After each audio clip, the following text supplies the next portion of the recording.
Assalamualaikum warahmatullahi taala wabarakatuh.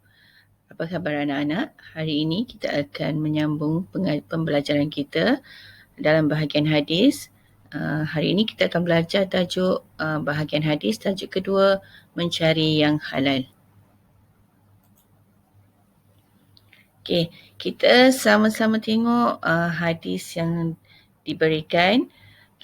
An-Nu'man bin Bashir radhiyallahu anhu qala sami'tu Rasulullah sallallahu alaihi wasallam yaqulu innal halala bayyinun wa innal harama bayyinun wa bainahuma mushtabihat la ya'lamuhunna katsirun minan nas faman ittaqa syubuhat istabra'a lidinihi wa 'irdihi wa man waqa'a fi syubuhati waqa'a fil haram كالراعي يرعى حول الحمى يوشك أن يرتع فيه ألا وإن لكل ملك حمى ألا وإن حمى الله هي محارمه ألا وإن في الجسد مضغة إذا صلحت صلح الجسد كله وإذا فسدت فسد الجسد كله ألا وهي القلب.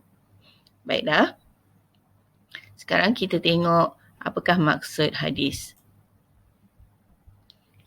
Maksud hadis daripada Abu Abdullah Al-Nu'man bin Bashar radhiyallahu anhu berkata, aku mendengar Rasulullah sallallahu alaihi wasallam bersabda, sesungguhnya yang halal itu nyata, iaitu terang, dan yang haram itu pun nyata, iaitu terang.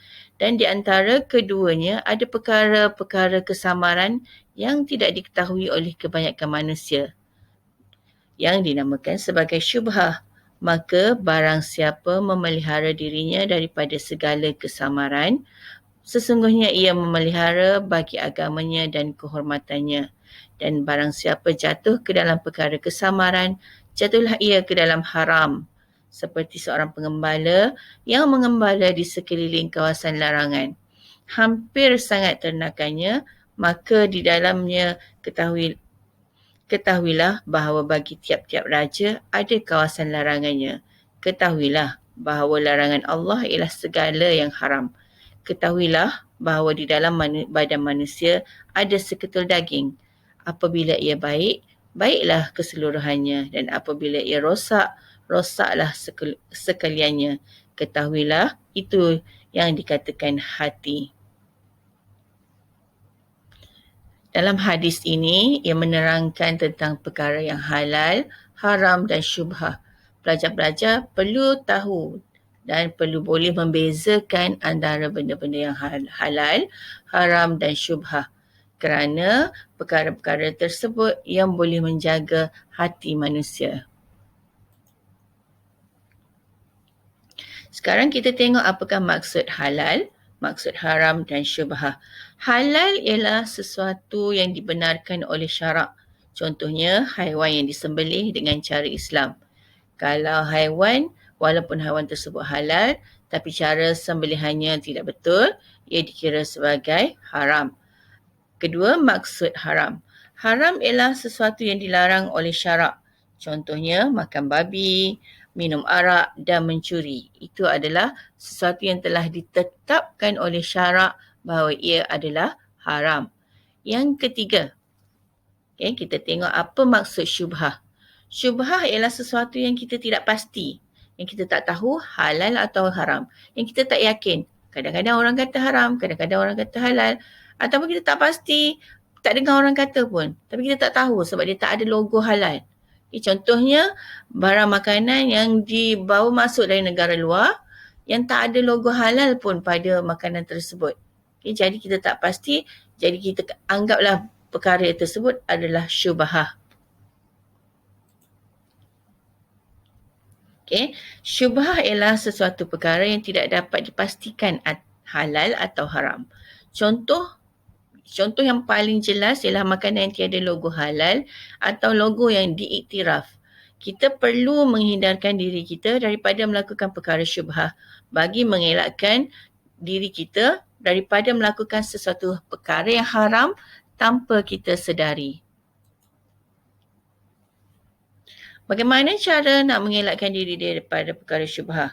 Yang pertama ialah mempelajari dan mendalami ilmu agama. Syarat utama kita faham agama. Kita akan tahu mana satu perkara yang halal, mana satu perkara yang haram dan mana perkara yang syubhah. Yang kedua, mengambil berat perkara-perkara berkaitan halal dan haram dalam sesuatu produk atau perkhidmatan. Contohnya, membeli makanan atau barangan yang ada logo halal daripada JAKIM. Yang ketiga, melaporkan kes-kes yang diragui kehalalannya kepada pihak yang berkuasa. Dan yang keempat, sentiasa mengingati azab yang bakal diterima apabila kita melakukan sesuatu perkara yang dilarang oleh Allah. Apakah hikmah kita menjauhi perkara haram dan syubhah ini? Okey, apa kepentingan? Kenapa kita perlu tinggalkan? Yang pertama ialah kerana kita hendak menjaga kesucian dan kemuliaan agama. Apabila kita jaga kesucian dan kemuliaan agama, kita akan menjauhi segala larangan Allah dan kita akan patuh segala apa yang telah diperintahkan oleh Allah. Hikmah kedua ialah untuk memelihara kesihatan badan kita. Apabila kita menjauhi perkara syubhah, apabila kita menjauhi perkara haram, badan kita tidak akan menjamah perkara yang tidak dibenarkan dalam Islam. Dan yang ketiga ialah untuk menjamin kewarasan akal. Apabila kita menjauhi perkara haram dan syubhah seperti tidak minum arak, tidak mengambil dadah, otak kita akan terpelihara dan berada dalam keadaan yang waras. Peranan hati dalam kehidupan manusia. Dalam hadis tersebut, dalam hadis yang saya baca tadi, dijelaskan tentang ada seketul daging dalam diri kita. Dan daging tersebutlah yang menentukan baik buruk seseorang itu. Rasulullah beritahu apa yang dimaksudkan dengan seketul daging tersebut. Seketul daging tersebut ialah hati. Okay, hati memainkan peranan yang penting dalam kehidupan seseorang. Hati merupakan pemimpin bagi badan. Apabila hati terpelihara, maka seluruh anggota badan akan terbimbing untuk melakukan kebaikan semata-mata kerana Allah. Sebaliknya, apabila hati kita rosak, apabila hati kita kotor, apabila hati kita tidak terpelihara, maka badan kita akan mudah melakukan perkara-perkara maksiat dan dosa. Peranan hati dalam diri manusia, hati adalah raja bagi seluruh anggota dan terletaknya segala punca kebaikan dan keburukan. Hati menjadi rosak kerana dipengaruhi nafsu dan maksiat. Iman adalah berkait rapat dengan hati kerana ia merupakan punca penerimaan dan penafian mengenai sesuatu kebenaran. Ciri-ciri orang yang mempunyai hati yang bersih. Kita boleh tengok pada keimanan seseorang untuk tahu hati dia baik, hati dia tak baik. Kita tengok pada iman.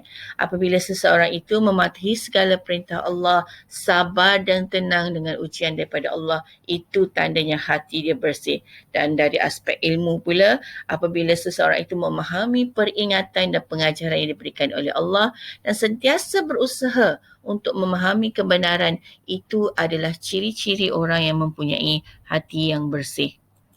Seterusnya ialah ciri-ciri orang yang mempunyai hati yang rosak. Kita boleh tengok, kita boleh nilai dan kita boleh semak diri kita.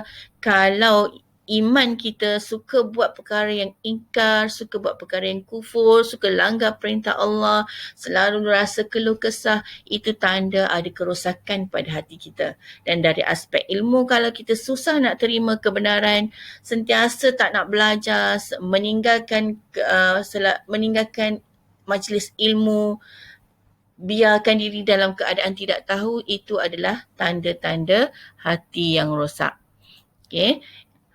Pengajaran hadis, daripada hadis yang saya baca tadi, hadis itu menjelaskan tentang perkara halal, haram dan syubhah. Perkara halal adalah perkara yang kita kena patuhi, boleh ambil. Haram ialah perkara yang kita wajib hindari. Syubhah ialah perkara yang juga patut kita hindar dan tinggalkan. Okay. Selain daripada tiga perkara tersebut, halal, haram dan syubhah, hadis itu juga menerangkan tentang hati yang menentukan seseorang itu beriman atau tak beriman. Dalam hadis tersebut juga, Rasulullah berpesan supaya kita menjaga hati kita supaya diri kita terdorong untuk melakukan kebaikan. Okey, pengajaran yang pertama, kita wajib melakukan perkara yang disuruh dan meninggalkan perkara yang dilarang oleh Allah. Pengajaran yang kedua, kita wajib peka terhadap hukum hakam agama supaya tidak terjerumus dalam syubhah.